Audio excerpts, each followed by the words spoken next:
Welcome back to Get Up. We're live from above the Heineken River deck at Pier 17.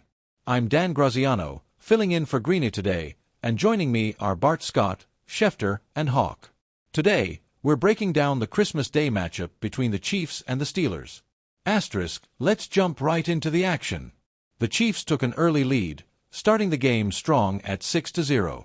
On a pivotal 3rd and 11, Patrick Mahomes executed a brilliant play, setting the stage for the Chiefs to quickly pull ahead. Before long, they were up 13-0 on Christmas Day. But the Steelers weren't going to make it easy. Later in the first quarter, Russell Wilson found himself in the red zone, only to be intercepted by Justin Reid. Check out this replay. Wilson tried to squeeze that throw through but came up short. Despite the setback, the Steelers managed to stay competitive. Early in the second quarter, they were back in the red zone. Bart, did Wilson get that much-needed touchdown?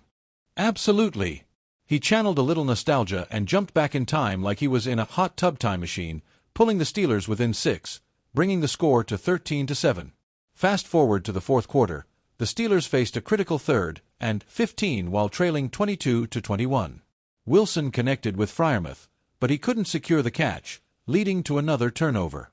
Nick Bolton was there to recover, and we could see the frustration on Freiermuth's face. The Chiefs capitalized on that turnover. Mahomes hit Travis Kelce for a touchdown, marking Kelce's 77th receiving touchdown, which breaks Tony Gonzalez's record for the most touchdowns in Chiefs history. Now, let's take a look at the locker room celebration post-game.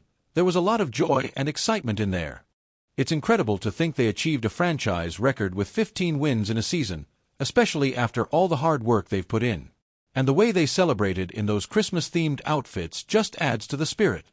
Now, Hawk, the Chiefs' offense appears to be clicking. What do you think has changed recently? The offensive line has really stepped up, particularly with Tony's transition from guard to left tackle.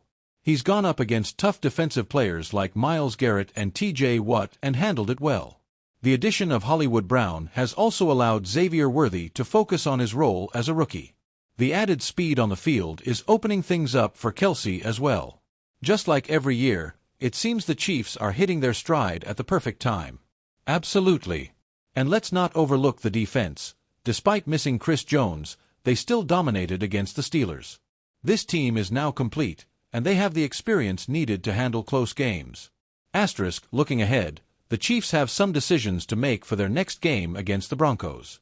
Traditionally, Andy Reid plays his starters, but how do you expect him to handle things given their current position? Right, Dan.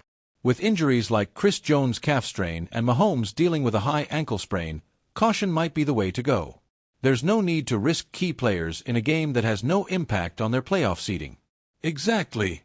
Their victory on Christmas secured the #1 seed in the playoffs, and if Buffalo wins this weekend, it seems pretty set with the Chiefs at the top. Now, let's turn to the Steelers. They've now lost 3 games in a row, including this one. Mike Tomlin didn't sugarcoat things in his post-game remarks. He said, "That sucked, to be blunt." They're struggling with the fundamentals. Turning the ball over has been critical. They went from 10-3 to now 10-6. What do you think went wrong? It's tough, Dan. Coach Tomlin has a solid staff, but they're missing key plays and weaponry on the field. Against stronger teams, they can't afford to make mistakes or miss opportunities. Exactly. Without George Pickens for part of this stretch, they have become one-dimensional.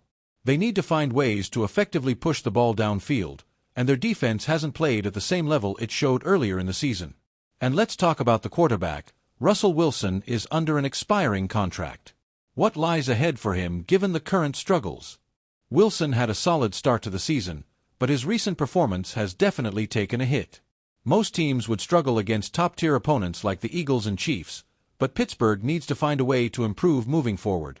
They may be committed to Wilson, but they need to enhance the roster to support him adequately. It's a tough situation, but one they must handle wisely. That wraps up our segment for today on Get Up. If you're a passionate NFL fan or just love football, don't forget to subscribe and hit that bell icon for updates and analyses. Let's keep enjoying football together.